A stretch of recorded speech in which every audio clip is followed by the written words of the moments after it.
अस्सलाम वालेकुम class. Chapter number 10 difference equation शुरू किया हुआ था हमने। न्यूमेरिकल मेथड्स का क्वेश्चन नंबर 15 में आपको करवाने लगे। पिछले लेक्चर में हमने देखा था कि डिफरेंस इक्वेशन किसे कहते हैं, उसके अंदर कांस्टेंट आ जाए तो हम उसको कैसे रिमूव कर सकते हैं। उसके अलावा हमने रूट्स निकालने सीखे थे, रूट्स लिखने के तरीके सीखे थे, वो सारा कुछ ठीक है। अब हमारे पास वो थी होमोजीनियस फॉर्म में। अब ये नॉन होमोजीनियस फॉर्म आ गया। इक्वल के उस साइड पे ज़ीरो था, अब नहीं है। नॉन होमोजीनियस लीनियर इक्वेशंस को आपको सोल्यूशन लिखना आता है कि उसका एक कॉम्प्लीमेंट्री सोल्यूशन लिखते हैं, एक पर्टिकुलर सोल्यूशन लिखते हैं, उन दोनों को ऐड करके एंड पे उसका सोल्यूशन बना देते हैं। यहाँ पर भी सेम टू सेम मतलब वैसा ही है तकरीबन। हम सोल्यूशन लिखेंगे, इस पहले को कहते हैं कि कॉम्प्लीमेंट्री फैक्टर, ठीक है, और दूसरा पर्टिकुलर इंटेग्रल। क्या करेंगे हम यहाँ पर सेम वही तरीका, पहले ऑक्सिलरी इक्वेशन बना लेंगे। ऑक्सिलरी इक्वेशन बनाने के बाद कैसे बनाते हैं, इक्वल टू ज़ीरो लगा के इसी फार्मूला में हम पुट करेंगे। उसे एक ही फॉर्म में किया हमने, वाई एक्स को कॉमन लेके ज़ीरो कर दिया और ये हमारे पास एक इक्वेशन आ गया। इसकी जब हम फैक्टराइजेशन करेंगे तो हमारे पास ये रूट्स आ जाएंगे। इन रूट्स को लिखने का तरीका आपको पता ही है, मैंने दोनों लिख दिया। आगे हमारा ये सोल्यूशन आ गया, कौन सा, ये वाई सी वाला। अब हम पर्टिकुलर इंटेग्रल निकालने लगे हैं। पर्टिकुलर इंटेग्रल निकालने का हर तरीका डिफरेंट होता है क्योंकि हमारे पास अब नॉन होमोजीनियस फॉर्म में डिफरेंस इक्वेशंस हैं। डिफरेंस इक्वेशन के साइड पे यहाँ पर कुछ पॉलिनोमियल्स यूज़ होंगे, कुछ कॉन्स्टेंट्स यूज़ होंगे, कई दफ़ा इसी फॉर्म में आ जाएंगे, कई दफ़ा हमारे पास यहाँ पे ट्रिग्नोमेट्रिक फंक्शंस भी आ जाएंगे। तो हम क्या करेंगे, देखेंगे कि ये कैसे होगा। अगर हमारे पास कोई भी कांस्टेंट है, यहाँ पे एक ज़रूरी नहीं है 1 2 की फॉर्म में ही कोई यूज़ होगा, यहाँ पे के यूज़ हो सकता है, एल यूज़ हो सकता है, एम यूज़ हो सकता है, कुछ भी कोई भी कांस्टेंट है और ऊपर उसकी पावर में यहाँ पर यूज़ होने वाला इंडिपेंडेंट वेरिएबल हो, तो आपने इसको कैसे लिखना है, उसको लिख के ई की फॉर्म में जो भी यहाँ पे इक्वेशन बनेगी इस साइड पे उसको उसके नीचे लिख देना है और फिर उसके फैक्टर्स बनाने हैं। आप डायरेक्ट फैक्टर्स भी जो बने होंगे यहाँ पे वो भी लिख सकते हैं, लेकिन मैंने एक स्टेप बढ़ाना था तो मैंने ये लिख दिया, ठीक है। उसके फैक्टर्स ये आएंगे। फैक्टर्स में आपने ये चीज़ नोट करनी है कि अगर हम ये चीज़ इन दोनों में से किस में पुट करेंगे तो ये ज़ीरो आ जाएगा इसमें, तो फिर आपने उसमें पुट नहीं करना उसको। हमने उसमें नहीं पुट किया तो यहाँ पे पुट कर दिया 4 - 2 e - 2 को मैं वैसे लिख दिया। यहाँ पे 2 × e - 2 रह गया। मैंने क्या किया, e - 2 ये 1/2 को अलग कर दिया। जब e - 2 और ये 2 नहीं है, यहाँ पे 4 है, सेम आ जाएगा, सॉरी एक ही रह जाएगा। तो फिर हम क्या करेंगे, उसको एक दफ़ा उसकी पावर लिखेंगे और उसकी पावर में एक दफ़ा ही माइनस कर देंगे। एक दफ़ा मतलब एक को ही माइनस कर देंगे, एक दफ़ा उसकी पावर में से एक माइनस, क्योंकि ये एक है। उसके बाद मैंने क्या किया, इसको 4/4 लिख दिया क्योंकि मैं इसको अलग अलग लिखूँ तो ये -1 आ जाएगा ना, वो नीचे उसकी पावर प्लस में चली जाएगी। इसको दोनों को मल्टीप्लाई किया तो ये हमारे पास ये आंसर आ गया, ठीक है। आपको ये क्वेश्चन लिखना आता है, सॉरी इसको y = YC, सॉरी पहला क्या था किधर गया यार, C1 2x + C2 4x + 1/8x 4x, ये हमारे पास सॉल्यूशन आ गया। Question number 16 same to same है, ठीक है। उसमें 2 हैं, क्या है उस क्वेश्चन में 5n + 2n, ठीक है। तो 2n तो जाएगा ऐसे ही। जब हम दूसरी साइड पे फैक्टर्स बनाएंगे तो उसमें आपने ज़रूरी, अगर मेरी बात सुने, अगर यहाँ पर 2 ऐसे फैक्टर्स आ जाते हैं कि इस 4 पुट करने में से उसमें 0 नहीं बनता, कह लो कि यहाँ पर 5 था तो यहाँ पर मैं 4 पुट कर सकती हूँ ना, मैंने कर देना, 5 नहीं छोटा होगा 3 ले लेते हैं, ठीक है। तो मैं 4 यहाँ पे पुट दोनों में कर दूँगी, फिर जो भी कांस्टेंट बनेगा वैसे ही जाएगा, ठीक है। और ये 4x भी वैसे ही रहेगा, 4x/1 जो भी आता है। मेरे कहने का मतलब है कि सिर्फ हमने उसमें पुट नहीं करना जिसमें पुट करने से 0 आए। अगर तो दोनों में आए तो आपने दोनों में कर देना। आई थिंक क्वेश्चन नंबर 16 में ऐसा होगा, वो आपने खुद ही करना है। क्वेश्चन नंबर 17 भी सेम वैसा है। क्वेश्चन नंबर 18 थोड़ा सा डिफरेंट है, वो मैं आपको करवाती हूँ।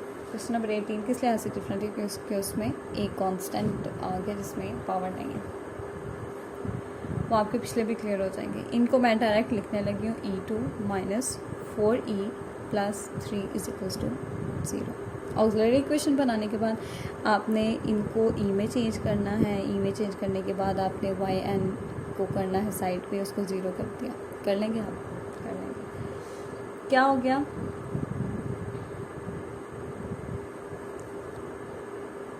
कुछ भी नहीं हुआ। e -1 और e -3 आएगा इसका।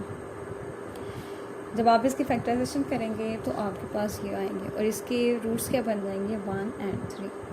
तो इसका मैं पर्टिकुलर सोल्यूशन या मैं कॉम्प्लीमेंट्री फैक्टर क्या लिखूँगी, C1 1 पावर क्या यूज़ हुआ है यहाँ पे x plus C2 3 power x। ठीक है, अब मैं इसका पर्टिकुलर सोल्यूशन पर्टिकुलर इंटीग्रल निकालने लगे। 2n over e-1 e-3 plus 3n over e-1 e-3 आगे है प्लस 7 ओवर e-1 e-3। हमने इसको लिख लिया। अब देखें यहाँ पर भी कुछ ना कुछ पावर n में थी, प्लीज़ इस मक्खी को माइंड मत करिएगा पता नहीं क्यों मुश्किल यहाँ पे 2n 3n 7 और यहाँ पर भी मैं कुछ पावर बनाना चाहूँ तो आपको पता है हमारे पास एक ऐसी चीज़ होती है जिसकी जो मर्ज़ी पावर ले उसकी वो वैसे ही रहता है 1। मैंने उसको भी उसकी पावर में लिख दिया, पावर बना दिया। ठीक है, यहाँ पर मैं 2 पुट करती हूँ तो 0 नहीं आता, यहाँ पर 2 पुट करती हूँ तो 0 नहीं आता, तो मैं कर देती हूँ यार ना करो। प्लस अगर मैं यहाँ पर पुट करती हूँ तो वो तो 0 बन जाएगा, तो मैं नहीं करती put. e-3 plus 7 1n over e-1 1-3 समझाइए। उसके बाद क्या करेंगे 2n ओवर 1 और ये बन जाएगा -1 plus 3n over 2 e-3 plus 7 1 power n over e-1 -2। ठीक, आगे क्या करेंगे, ये पावर तो ऊपर साइन तो ऊपर चला जाएगा ना, प्लस 1/2 को मैं अलग कर लेती हूँ। ये एक दफ़ा है, इसकी पावर 2 नहीं है, कुछ भी नहीं है, तो मैं क्या करूँगी पावर और फिर पावर में से एक माइनस। ठीक है, ये सेम है, एक है, एक दफ़ा लिखा, इसमें से एक माइनस करती हूँ, प्लस नहीं माइनस 1/2 7 सेम है, एक दफ़ा है, पावर फिर पावर में से एक -2n plus 1/2n x 3n -1 minus 7/2n। ये चाहे आप लिखें ना लिखें इसका कोई फ़र्क नहीं पड़ने वाला, क्योंकि 1 की पावर जो मर्ज़ी लें वो वही रहती है, तो आप लिखें या ना लिखें। ठीक है, ये हो गया आपका question number 18। Question number 19 different है बिल्कुल, क्योंकि उसमें आ गए हैं हमारे पास पोलिनोमियल। तो क्वेश्चन नंबर 19 करते हैं। क्वेश्चन नंबर 19 है, लेकिन इसके उस साइड पे है हमारे पास पोलिनोमियल। इसको अब डिफरेंट तरीके से ज़ाहिर है फिर इसका सोल्यूशन निकालेंगे। सबसे पहले तो वही काम, एक्सिलरी इक्वेशन मैंने डायरेक्ट लिखता है, क्वेश्चन भी नहीं लिखा मैंने। ठीक है, मैंने डायरेक्ट उसकी ऑक्सिलरी इक्वेशन बनाई, इसको चाहे ना ही लिखें। e2 और 3 निकला था मेरा, तो मैंने उसका सोल्यूशन लिख दिया। ठीक है, पर्टिकुलर इंटीग्रल डायरेक्ट निकालने लगी हूँ। हमारे पास जब इस टाइप की चीज़ थी तो मैंने क्या किया, ऊपर लिख लेना है आपने पोलिनोमियल और नीचे लिख लेना है जो भी इसके फैक्टर्स आए थे, e-2 और e-3। ठीक है, दूसरी चीज़ इसके बाद आपको जो पता है e = 1 प्लस डेल्टा होता है। इसमें आप करें, बाकी चीज़ वैसे ही रहने दें, e की जगह आप 1 प्लस डेल्टा पुट करते हैं।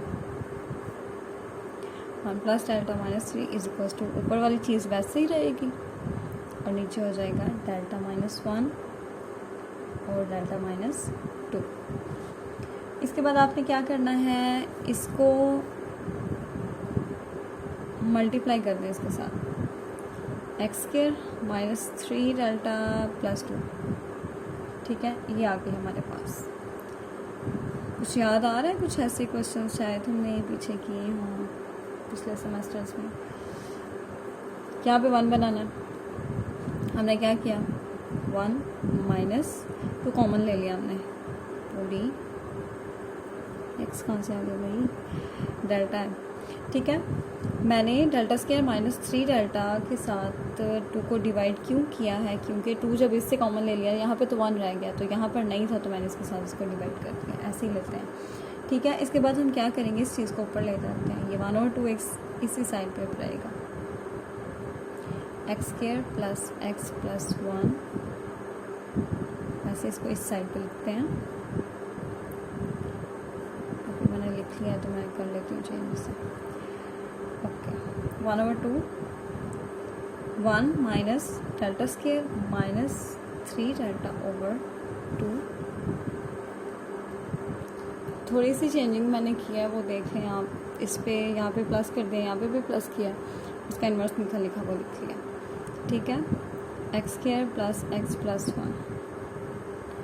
एक जो चेंजिंग मैं आपसे चाह रही हूँ, यहाँ पर 1 minus 3 delta minus delta square over 2। चाहे आप तो यहाँ पर आगे इसको चेंज कर लें, चाहे आप तो यहाँ पर जब आपने कॉमन लिया था ना तो यहीं पे माइनस करते हैं, जब यहाँ पे माइनस लिखेंगे तो ज़ाहिर है फिर उनके भी साइन चेंज होंगे, ठीक है। आप यहीं पे भी कर सकते हैं, मैंने यहाँ पे आके कर लिया, तो खैर ऊपर ही करना था वैसे से, लेकिन कोई बात नहीं है कि अगर नीचे आके भी कर लें तो।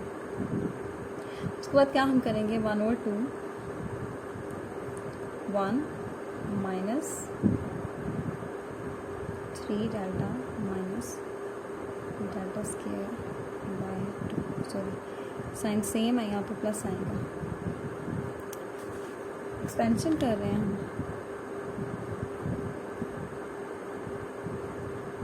ठीक है। 2 तक ही खोल लेते हैं।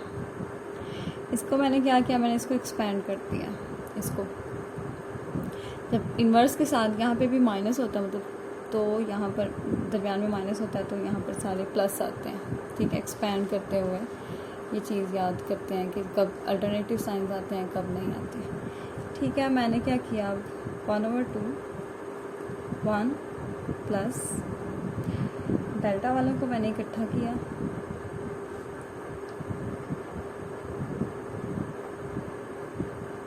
Delta square over 4।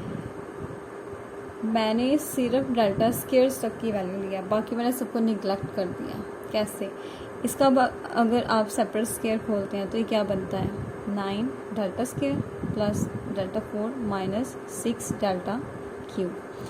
अगर इसका डेल्टा क्यूब लेते हैं तो ये 0 बन जाएगा, 4 लेते हैं तो मतलब 3 पे 0 हो रहा है तो 4 पे ऑटोमेटिकली वो 0 हो जाएगा, तो मैंने सिर्फ स्क्वायर्स वाले ले लिए। पावर इसकी 4, ठीक है, और सॉरी नीचे इसके 4। अब यहाँ पे ये वाली चीज़ यहाँ पे ऐसे मैंने सेपरेट करके लिखी, और इस पूरे में से मैंने सिर्फ ये वाली चीज़ ली और मैंने बाकी सारे को निगलेक्ट कर दिया। क्यों किया है पता चल गया, क्योंकि ये सिर्फ स्क्वायर तक है तो इसकी तीसरी पावर आएगी ही नहीं, ठीक है। वो तीसरा उसका जो डेरिवेटिव लेंगे ना हम, तो वो 0 हो जाएगा। क्या करेंगे आगे हम, 1/2 इसको अब इससे मल्टीप्लाई करेंगे, x प्लस 1 प्लस 3/2। अब यहाँ पे जो थोड़ी सी चीज़ समझने वाली है वो ये है कि ये आप डायरेक्ट इसको एक स्टेप में मल्टीप्लाई कर लेंगे, मतलब इसको अलग से इसके साथ लिखें, इसको लिखें और इसको लिखें। देखें, पहले तो हमें पता होता था कि इसका हम डायरेक्ट इसका लेंगे तो 2x आ जाएगा, इसका लेंगे तो 0 आ जाएगा, 2 दफ़ा इसका डेरिवेटिव लेंगे, डेल्टा का मतलब डेरिवेटिव ही होता है ना। लेकिन जब आपने यहाँ पर डिफरेंस इक्वेशन में ये चीज़ करनी है तो आपने डायरेक्ट इसका डेरिवेटिव ऐसे नहीं देख सकते, यानी कि इसका डेल्टा ऐसे नहीं निकाल सकते आप। डेल्टा का मतलब होता है डेल्टा ऑफ x है अगर इसका मतलब, तो इसका मतलब है कि x पहले x प्लस 1 लिखा जाएगा, फिर माइनस x लिखा जाएगा, ठीक है। वैसे तो यही लग रहा है कि डायरेक्ट यहाँ पर जो मैंने 2x लिखा है, मतलब ये 3/2 2 इंटू एक्स प्लस 1 ये आ गया। कैसे आया ये मैं बताती हूँ। वैसे delta into x square plus x plus 1, delta जब इससे मल्टीप्लाई हुआ था तो ये डेल्टा ये कैसे बन गया। मैंने आपको बताया कि पहले x को x प्लस 1 में लिखना है, फिर यहाँ पर x था, यहाँ पर x प्लस 1 लिखा, उसका स्क्वायर था x प्लस 1 प्लस 1, x की जगह पे पहले x प्लस 1 प्लस 1 पुट किया, फिर माइनस x ठीक है। x की जगह पे x+1 फिर माइनस जो भी x था वो सारा लिख दिया। अब जो x था वो सारा लिख दिया, माइनस में लिखना था इस वजह से इसके मैंने साइन चेंज कर दिया। स्केयर खोला, बाकी सारा ये कटिंग होके तो x+2 रह गया, तो 2 कॉमन लिया तो ये आ गया। ठीक है। अब ये देखें, अब डेल्टा स्केयर है, डेल्टा तो ले लिया, डेल्टा स्केयर अब x² प्लस x+1 का कैसे लेना है, इसको del over del x² plus x+1 लिख सकते हैं। डेल्टा इंटू ये क्या आया था, ये चीज़ आई थी, इसके इक्वल था ना, मैं डायरेक्ट इसको x+1 लिख देती हूँ। Delta into 2x+2। अब डेल्टा मैं 2x का लूँगी तो ये 2 आएगा ना, तो ये वाला 0 हो जाएगा। ठीक है, तो इसका मतलब है delta square into this is equals to 2। तो जब भी मैंने डेल्टा स्केयर जहाँ पे भी था मैंने 2 लिख दिया, जहाँ पे भी डेल्टा स्केयर था मैंने बाकी लिख के 2 लिख दिया। डेल्टा स्केयर जब इसका लिया तो हमारे पास 2 आया, तो मैंने इस पर 2 लिखा। डेल्टा स्केयर जब इसका लिया तो यहाँ पर 2 लिखा, ये -1/2 है। जब यहाँ पे डेल्टा लिया था तो 2 इंटू x+1 आया था।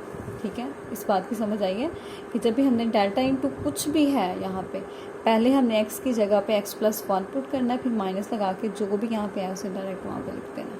यही काम हमने यहाँ पे किया, पहले x+1 यहाँ पे पुट किया, इसको सारे को लिखा, फिर माइनस लिखे, फिर इस सारे को लिखा।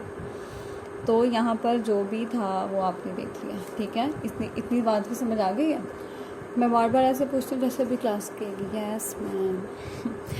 ठीक है, ये सारा लिख दिया मैंने। अब क्या किया, एलसीएम लिया तो 2 इसके साथ मल्टीप्लाई, उससे मल्टीप्लाई करने से पहले एक चीज़, ये इससे कैंसिल हो जाएगा। ठीक है, x² थोड़ा सा शॉर्ट कर लेते हैं, 9/2 4 ऐसे, और ये चीज़ 1/2 into 2x² plus 8x plus 9 is equals to 1/4 2x² plus 8x plus 9। एक चीज़ मिस हो गई है, 3 plus 6 plus 6 1/4 2x² plus 8x plus, ये क्या बन जाएगा 15। ठीक है, अब ये हमारी फाइनल फॉर्म आ गई, ये हमारे पास आ गया पर्टिकुलर इंटीग्रल। इसको क्या करेंगे, इसको ऐसे लिखेंगे, सो ये p है, c1 क्या था,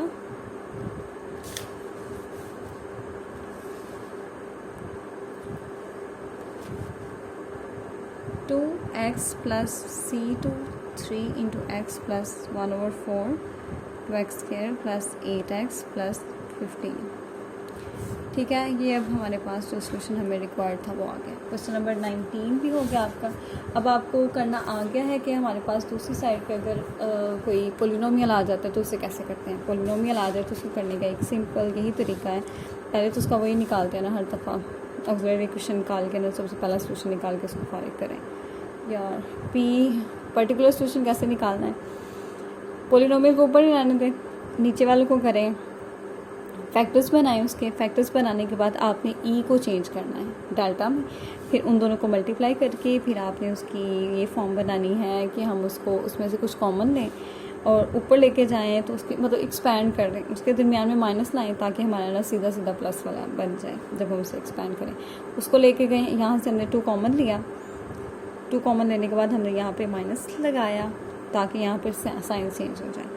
हमने इसको ऊपर लेके जाके उसका इन्वर्स लिया, उसमें इन्वर्स लेके हमने उसकी एक्सपेंशन की, एक्सपेंशन करने के बाद हमने इस पोलिनोमियल को अंदर मल्टीप्लाई किया बारी बारी। बात 2 याद रखने वाली है कि ई को चेंज करना है और यहाँ पे डेल्टा को कैसे लेना है। डेल्टा कैसे लेना पोलिनोमियल्स का कैसे लिखते हैं, पहले ही एक्स को x+1 में चेंज करते हैं जितने भी हैं, फिर माइनस लगा के फिर वो साइड टर्म लिखते हैं जो भी आता है। ठीक है, उसके बाद हमने उसको सिंप्लीफाई किया तो हमारे पास ये वाली फॉर्म आ गया। फिर दोनों को लिखना लाजमी है, दोनों को साथ में प्लस, यही मतलब पूरा सोल्यूशन ये वाला है।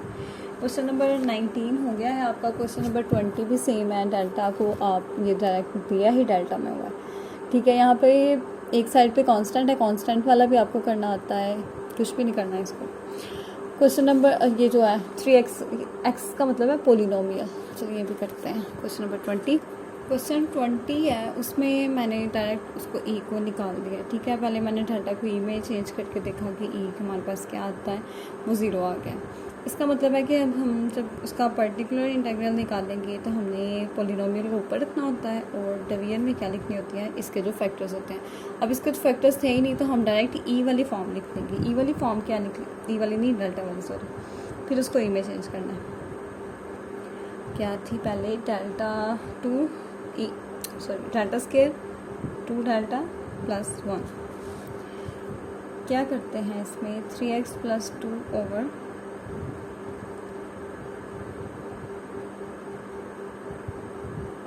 1 प्लस 1 चाहिए होता है ना हमें एक साइड पे, तो हम इस 1 को एक साइड पे ले जाते हैं। Delta square plus 2 delta.